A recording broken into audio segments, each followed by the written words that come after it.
Nandito kami ngayon sa Inulugang Taktak sa Antipolo, Rizal. Pakita niyo dito. Yan, kasi ito yung Inulugang Taktak.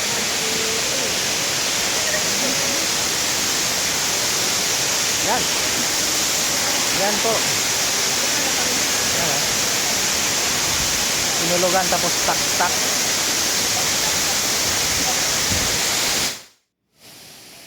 Ito po yung Hinulugang Taktak na isang waterfall park sa Antipolo, Rizal na may taas na 21.5 meters at lapad na 25.8 meters. Dito po ay walang bayad ang entrance at parking. Libre lang gumala-gala dito at matanaw ang waterfall na nagmo-moist na para ka na rin nakatutok sa aircon. Available din dito ang pag-wall climbing, pagyapak sa spider web at pagligo sa swimming pool. Pero may bayad na po ito. At pwede din magdasal dito sa meditation area.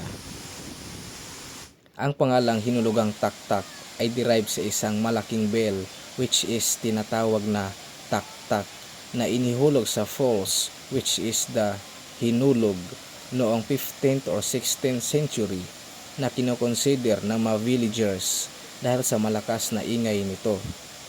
At ito ay naging popular sa katawagang Hinulugang Taktak dahil sa malakas na ingay nito.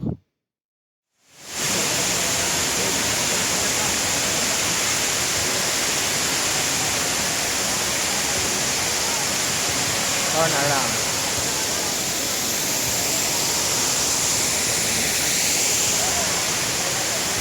Down.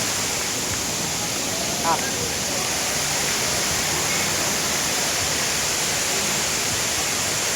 Hinulugang Taktak sa Antipolo, Rizal.